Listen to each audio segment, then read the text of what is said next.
आज के इस वीडियो में हम कक्षा 7 के विज्ञान से कक्षा 7 के विज्ञान से अध्याय 1 के जल और जंगल का प्रश्न और उत्तर बताएंगे। ठीक है, तो यहाँ पे प्रश्न संख्या 1 है, निम्नलिखित कथन सत्य है अथवा असत्य। ठीक है, तो 1 का क नंबर है कि वर्षा जल का चरम स्रोत है, तो वर्षा जल का चरम स्रोत है यह है। ठीक है, तो यह हो जाएगा सत्य।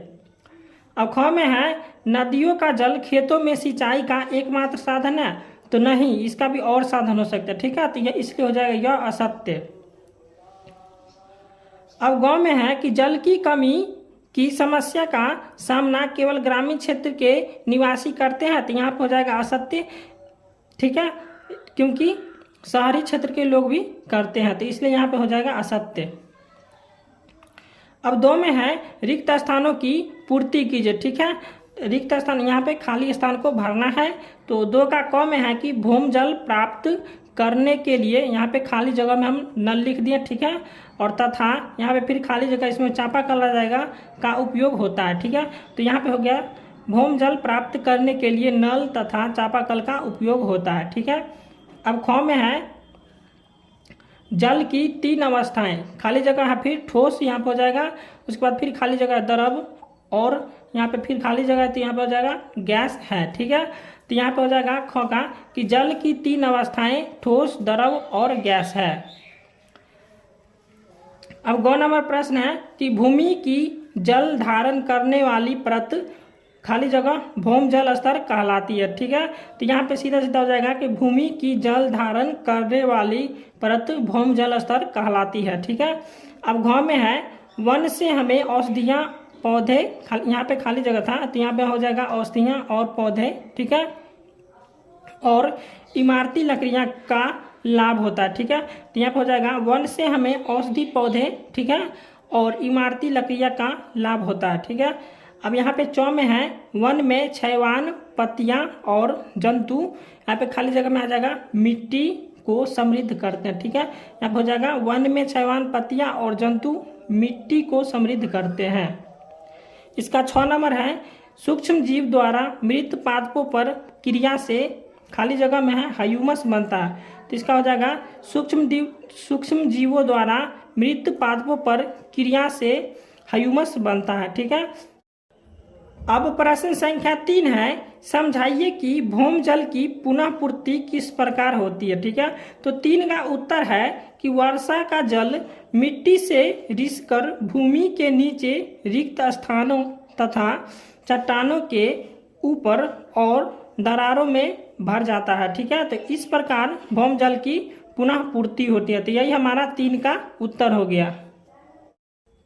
अब 4 नंबर प्रश्न है, भौम जल स्तर के नीचे गिरने के लिए उत्तरदायी कारकों को समझाइए। ठीक है, तो 4 का उत्तर है, पहला नंबर कि जनसंख्या में वृद्धि के कारण विभिन्न मानव गतिविधियों के लिए पानी की मांग अधिक बढ़ गई है। ठीक है, अब 4 का 2 नंबर है, वनों की कटाई ने वन आवरण के बड़े हिस्सों को नष्ट कर दिया है और इसने भूजल को प्राप्त करने की प्राकृतिक प्रक्रिया को विचलित कर दिया है। ठीक है, अब यहाँ पे 2 नंबर हो गया। अब इसका 3 नंबर है कि औद्योगिकीकरण और कृषि गतिविधियों में पानी की मांग बढ़ाई गई है। ठीक है, तो 4 का उत्तर हो गया है। अब प्रश्न संख्या 5 है। ठीक है, प्रश्न संख्या 5, कम से कम जल का उपयोग करते हुए बगीचा लगाने तथा रखरखाव के लिए क्या कदम उठाएंगे।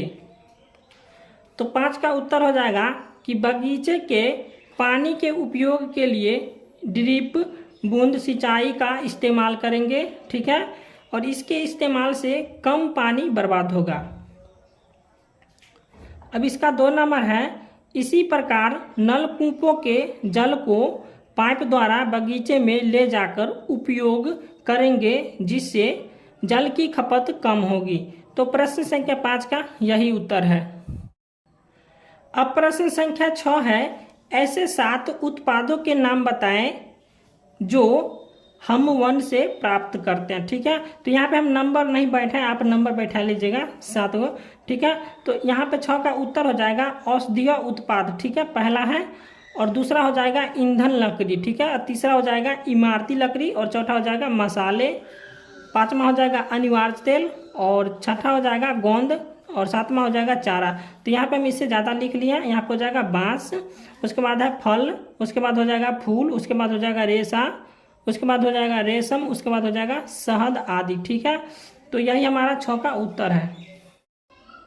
अब प्रश्न संख्या 7 है, वनों में कुछ भी व्यर्थ नहीं होता है, क्यों? समझाइए। ठीक है, तो वनों में कुछ भी व्यर्थ नहीं होता है, क्यों? इसका समझाना है हमको। तो यहाँ पे 7 का उत्तर हो जाएगा कि वन कई प्रकार के जीव जंतु के आवास है। ठीक है, तो वन जो है सो कई प्रकार के जीव जंतु का घर है, और वन में उनका, और यहाँ पे है वन में अनेक खाद्य श्रृंखलाएं पाई जाती है। ठीक है, और सभी में परस्पर संबंध होता है एवं एक दूसरे पर आश्रित होते हैं। ठीक है, अब यहाँ पे वनों में मरे हुए जीव जंतु भी सूक्ष्म जीव के द्वारा अपघटित होकर ह्यूमस में परिवर्तित होते हैं। ठीक है, और जो अंततः पौधे के पोषण में सहायक होते हैं, और इस प्रकार वनों में कुछ भी व्यर्थ नहीं होता है। तो यही हमारा 7 का उत्तर हो गया। अब प्रश्न संख्या 8 है, अपघटक किसे कहते हैं और ये वन एवं जीवों की वृद्धि में किस प्रकार सहायक है?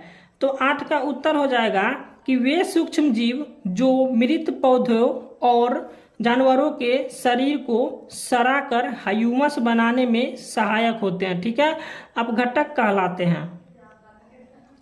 अब यहाँ पे है, अपघटक मिट्टी में आवश्यक पोषक संतुलन को बनाए रखने में मदद करता है। ठीक है, और ह्यूमस पौधे के पोषण में सहायक होते हैं, और जिससे खाद्य श्रृंखला भी पूरी होती है। तो यही हमारा 8 का आंसर हो गया। अब प्रश्न संख्या 9 है, ऑक्सीजन तथा कार्बन डाइऑक्साइड का संतुलन बनाए रखने में वन के योगदानों को समझाएं। ठीक है, तो यहाँ पे 9 का उत्तर हो जाएगा 1 में कि वृक्ष हरे रंग के होते हैं। ठीक है, तो वृक्ष जो है सो हरे रंग के होते हैं, और हरे पौधे प्रकाश संश्लेषण के दौरान कार्बन डाइऑक्साइड का उपयोग करते हैं। ठीक है, कार्बन डाइऑक्साइड CO2 का उपयोग करते हैं, और दूसरा पन्ना में है,